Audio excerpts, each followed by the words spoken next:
Well, 2019 is almost over, and as we all know, GRTS always welcomes the new year in grand style. And for that reason, GRTS, in collaboration with Medzi Residence Hotel, will be broadcasting live on New Year's Eve to bring you a special edition of the New Year's Eve.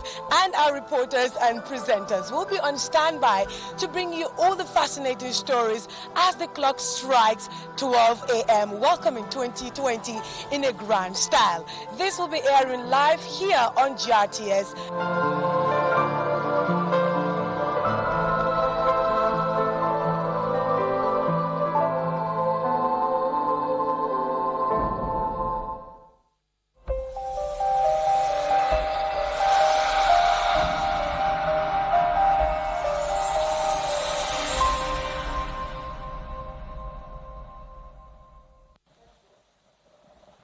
Hello viewers, and welcome again to Discovering Truth, and I am Pastor Forbes from the Gateway, abiding with ministries here in the Gambia. And of course, this is the last of 52 Tuesday episodes of 2019. I want to say how grateful I am to God, and lest I forget to wish you all again a Merry Christmas, and suddenly anything after 6 hours from now to welcome you into the second decade of the 21st century and into a brand new year, 2020. Being grateful to God because if your memory serves you well, Discovering Truth is now 23 and a half years old. That is quite some time. So obviously, I started this program in my mid-30s, early 30s, sorry, and here we are. I'm grateful to God for the opportunity to share wisdom, vision, and to help us unravel, discover, and demystify truth so that we can walk with truth. Most times we say the truth shall set you free. We see that as a sign in so many places, not in the least the backdrop of the TRRC in the Gambia, the Truth, Reconciliation, Reparations Commission's logo. But that phrase is incomplete in the sense that it came from the lips of our Messiah, our Lord, joint Savior, Jesus Christ, who said, "And when you know truth," he said to his disciples, "and you will know the truth, you will discover the truth, and the truth that you discover and know is what will set you free." So it means it's a personal discovery. And for almost 25 years, short of a year and a half, we have been bringing this program, trusting God for his wisdom for our country. Our heart is to give what we have to better our country, to open our hearts collectively as a nation, to explore better choices of how we can grow a nation, groom a second generation, and keep legacy for our country in a decent and godly and obviously economically upright way for us all. And so our gratitude to us all, certainly to GRTS over the years. I feel like a family member, and I hope they feel like members of my family too, because doing something for 23 and a half years consistently means that there is growth and there is understanding. So certainly my gratitude to GRTS, to the present DG and all others who serve, my producers and all the cameramen and everybody that makes this work, and to us all who watch this program, who add value to it, who criticize it. Thank you so much. I am trusting that in 2020 we will be better and bring deeper understandings of where we can go to from our own perspective. The year 2019 is just about to end, and therefore the first decade of the 21st century is ending. And it's ending, the second decade, it's ending with a lot of interesting things globally, particularly in the political arena. A lot of things have happened, have occurred that will make us think. Eventful things in Africa, not in the least the late President Mugabe, not in the least President Bashir, who is behind bars, issues going on in North Africa, challenges, economic advancements, and so many things that are calling for us. We have our own share of it, sweetness and sourness, the painful, traumatic issues that have happened with the backway scenario, the very shaky political environment, the revelations of the TRRC, and many, many other things going on.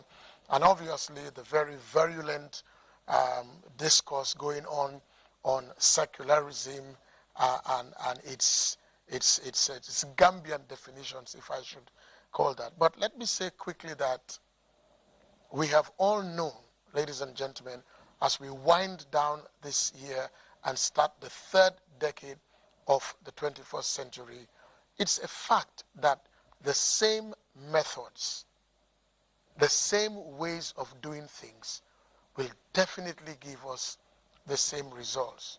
So if our complaints and if our arguments revolve around the same issues, it either presupposes that we have not understood the issues, or we have not taken time to solve them, and we have, excused the language, lazily, by default, just allowed things to happen. Change must be deliberate. Change must be a determined outcome we want because of a deliberate, desired input that we put into what is happening. So as we end this year, we might be thinking, what has changed? We talk a lot about the name and we talk about freedom, and a lot of people are of the view that the system is the same. And they may not be wrong, because what appears before our eyes is like the same system in a different a garment or a different bottle or a wineskin. And so we must decide to change that. Our discourse, especially in the last few weeks, has become, in my view, very un-Gambian, very sinister, obviously very misled. And what we must begin to think about as we wrap up this year and go into 2020 is to ask ourselves, are we risking losing the bigger picture of our national life and advancement because of one or two issues, as important as they may be? Because this is the question. Concerning the issues that we are faced with that seem to be at the top of our table now, which is the constitutional review going on, without holding brief for anybody, my question and my musings would be, if we get to a stalemate, if we get to a point where we do not agree on the things that are prescribed in the new constitution, without being a constitutional expert, I think we may just have to revert to the one we are trying to change, which is the one that is effective now, which is the one that seems to have more than 56 changes affecting all kinds of things we do not want. So of all those 56 or 65 or how many they may be, definitely more than 50, are we able to stop and start dialoguing to see the bigger picture and make sure we enshrine what will work for our common good, what will not destabilize our own country, what will not make us fight ourselves, no matter the parochial interest of extreme thoughts, extreme ideas paid for by external forces or even internal forces. I have said over 2 consecutive weeks, and as I end my own telecast for 2019, let me say again for the 3rd time, I am grateful to God and I am grateful to my country. I only have one passport. It's a green Gambian passport, ordinary passport by that way. I underline it, ordinary passport. In 23 and a half years, I have been privileged not just to speak to this nation, but because of satellite technology, because of my YouTube channel, and because of people who repost things on Facebook and YouTube and Wazi TV, the multiplier effect is large. And therefore, I get feedback from around the world. The question is, if I had decided to take 23 and a half years and spew falsehood, and spew parochialism, and spew innuendo and words that would hurt and not help, words that would destroy and harm our social cohesion and tear our national fabric. As I said 2 weeks ago and last week I say again, we would not be the nation we are. So again, this is an appeal as we end 2019, especially to religious leaders and those of us who seem to have a constituency wherever our constituency is. Let us not speak falsehood. Let us not be emotive. Let us not fan the flames of intolerance and bigotry and extremism and hate, because the consequences we will never be able to live with. And ladies and gentlemen, look around the world. Look around the world. What hate can do, what falsehood can do when you are economical with truth. Certainly some words may have a global understanding, and maybe in their original intent as they were spoken may have their original intent, but they can have wider applications, especially within the confines of a locale. And for us in the Gambia, based on hindsight, based on experience, based on a very difficult past, we must be able to come together, dialogue with the common good in mind, with common sense in mind, with posterity in mind, and not keep loopholes and keep ambiguity in our desire as a country. And so for each of us who have that God-given ability that people have to listen to us, let's not play games with our pulpits. Let's not play games with the people who listen to us. Because we all know the power of a leader and the voice and the courage of emotion on people who are unsuspecting, people who are not waiting to analyze, people who are not giving to critical thinking. They just want to go in what I always call mass psychology and mob mentality. It will not work well for our country. So I am appealing to us all, especially us all, religious leaders, religious communities, to come to the table and to dialogue with the voices of reason, and looking at our difficult past, and yet looking at the, permit me to say, the Gambian DNA, our socio-cultural genetic makeup, if I may use that phrase, that makes us so interwoven, intertwined, and just makes us enjoy our country. The second thing I want to say is that we have been told, there is this popular saying, I've forgotten who said it, but it goes something like this: first they came for the socialists, and I kept quiet. And then they came for the industrialists, and nobody spoke for them. And then they came for the Jews and took them away, and nobody spoke. And then they came for me, and there was nobody left to speak. What's the import of that? That when you see something going wrong, when you see something going bad, you must talk. Like a good friend of mine, interestingly, not even a Christian, as we have been discussing this, he said to me that, Pastor, if you are at home and you are maybe watching TV with your wife, and he used this example that your daughter walks past with a very short miniskirt and you don't say anything, she sees it, your quietness, as an endorsement.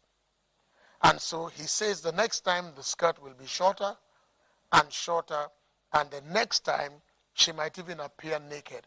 And that is when you might want to shout, but it will be too late. And there's a lot of wisdom and food for thought in that saying from this honorable gentleman, friend of mine. What does that mean? That the greater bulk of us, the majority of us, who know the socio-cultural DNA of the Gambia, that makes a program like Discovering Truth beloved globally and nationally and makes other programs, and we enjoy ourselves. So this entire Christmas season, every news broadcast at GRTS, there's a Christmas tree by the right side of the anchor, because it's the season. You see it in the footage, you see it in the intros and the outros. It's the season. It's not going to be done in January, February, March, April, but definitely that season cannot be ignored, because what makes the country what it is includes us all. So also when it gets to Tobaski and Ramadan, we see that happen. Now that socio-cultural DNA, which is the envy of a lot of countries in the world, let's not sell it on the altar of the greed of few religious bigots and extremists from any religion. Let's sit down. Let's dialogue. I remember the late Bishop Solomon Tilewa Johnson would always say, "Diso, let's talk, let's discuss." And let's do that with a view to finding a common ground for the common good of the country. As you know, or as you might know, there is a phenomenon in some segments of psychology called already listening. Already listening, loosely defined, is, let me give an example. People are arguing, let's say a couple, a husband and a wife have a disagreement, and the husband or the wife can hardly wait for the other party to finish what they're saying, and they jump in, not from the point of either having listened to understand, as in the words of Stephen Covey, seek first to understand before you are understood.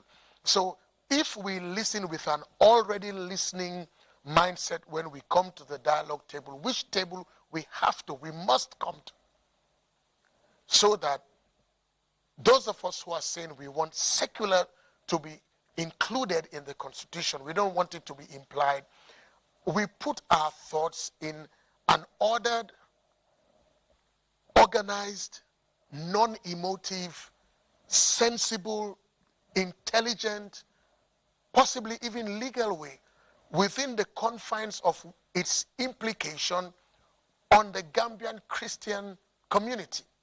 Likewise, those who feel that secularism is the endorsement of LGBTQ and all that they're saying, bring on board what their own fears are, because both groups are coming from an angle of fear. If this is written, this is what we feel. If this is omitted, this is how we feel.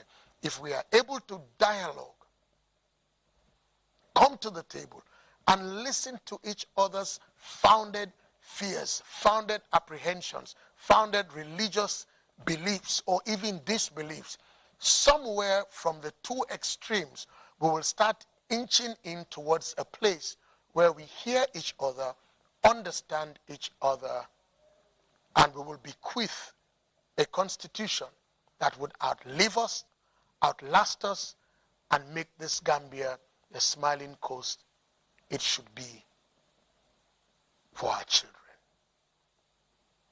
And so we have to come to the table, we have to dialogue, and we have to listen. No one person is the sole repository of the meaning and the definition of the word secular, but within the concept in the Gambia. Similarly, for all the other issues, the 38 times that Sharia is mentioned, and many other issues. And ladies and gentlemen, let's not forget there are citizenship issues. You know, other countries, as somebody said, you are fighting African integration. On one side, we're saying we are going to be border-free, no visas, but on another side, we are not allowing for dual citizenship that Gambians can have, but Gambians married to non-Gambians, the non-Gambians have to wait for a certain number of years and then have to relinquish their citizenship. Maybe in principle, yes, but in practice, that's a very difficult thing. As you know, as I know, people can relinquish it on Monday and go back home and get another one on Tuesday. Then the investors are speaking. Then the demarcation of electoral areas and all the things that have not yet been changed, which if we keep fighting and we come to disagreement on this draft, I think, and correct me if I'm wrong, we may just have to revert to that which is going. And that which is going, the press is shouting, we are shouting, the religious bodies are shouting, political parties are shouting, non-Gambians are shouting, investors are shouting, giving false evidence to a public servant, all those wonderful rules, the ability of the president to do business. We should remember that those things are still there. And if we fail to come to the agreement and say, this is a new constitution, we're going to have trouble. Not to talk about how elections can be won, because it's not 50 plus 1, 50% plus 1, as we all desire. What is in the present constitution is anybody who has the highest goes. So what am I saying? I am not trivializing the concerns from my Christian community, neither am I trivializing the concerns from the Muslim community. What I'm saying is that inside these concerns, there is also the bigger picture that we must look at for everybody. And as we go through and listen to other concerns which seem to have been downplayed, because there's a lot of dust that has been raised up by these two issues, when we sit down together, maybe we'll come to a place of understanding and maintain our Gambia of love and trust and not of hatred, because it is foreign as Gambians for us to hate each other. And that brings me to another concern, to appeal to the greater majority of us who seem to be silent, but on one will say, look, I don't believe in this, I don't believe in extremism, I don't believe in that. Rather than being silent, I suppose if a groundswell comes up and our opinions are, we, the greater bulk of the populace, want peace, we want to come to the table and speak, I am sure the CRC might even breathe a sigh of relief and say, okay, so we are now getting the position of the wider community.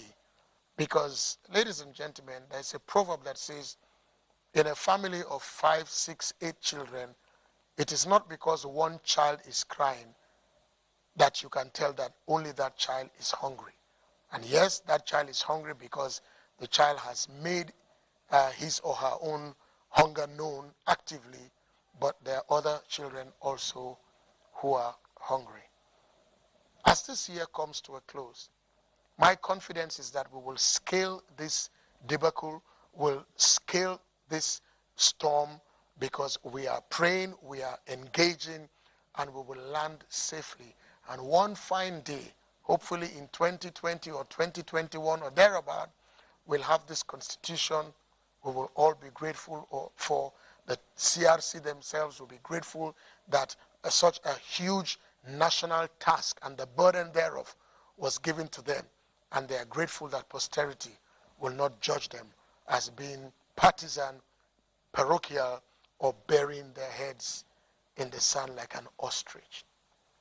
Any national assignment, as we all know, is always tricky, but that is why there is a need for wisdom, the need for engagement, the need to listen and dialogue, so we all come to, because anything short of that, ladies and gentlemen, will be a divided country. And as I've said before, whether you have 9 parts and I have 1 part, your 9 parts will never be 10, and my 1 part will never be 10. It's amazing when you vote at the African Union level or at the United Nations General Assembly level or any of the levels. The smaller countries in the, maybe in the European Union, like Liechtenstein, some of these countries, tiny countries, if they belong, they have 1 vote. When you go to the UN General Assembly, about 194 or 5 or something countries like that, wonderful Gambia, tiny Togo, we have 1 vote, as mighty Nigeria, wonderful China, big Canada, great Russia, and big USA. African Union is the same thing. What that means is that in that my sovereignty is speaking. My franchise is being articulated. And even if it's trampled upon, unfortunately, I think there's ample human history to tell us that that is never the way to go. Never the way to go. In this country, a couple of years, 3 years backwards, there was always a Casamance riot going on, a Casamance talk. It seems to have died down. In other countries, there was a time there was Nigeria, the issue of Bakassi Peninsula and Cameroon. It seems to have gone down. Ethiopia, Eritrea, it seems to have gone down. Morocco, the SADR, Western Sahara, it seems to have gone down. A lot of these issues will be handled. One day, even the issues in the Middle East, they will go down. Because as long as a segment is unhappy and feels maltreated, one, judgment and justice will rise up for them, and two, the all-seeing eyes of Almighty God will speak for them. That's why it's actively stated in the Bible, the poor, the widow, the orphan, the stranger, the alien, be careful how you treat them. Do not tread on minority rights. And of course, I seem to see that we are championing the rights of minorities all the way in Southeast Asia. My hopes are that what we are doing, we really are practicing it here.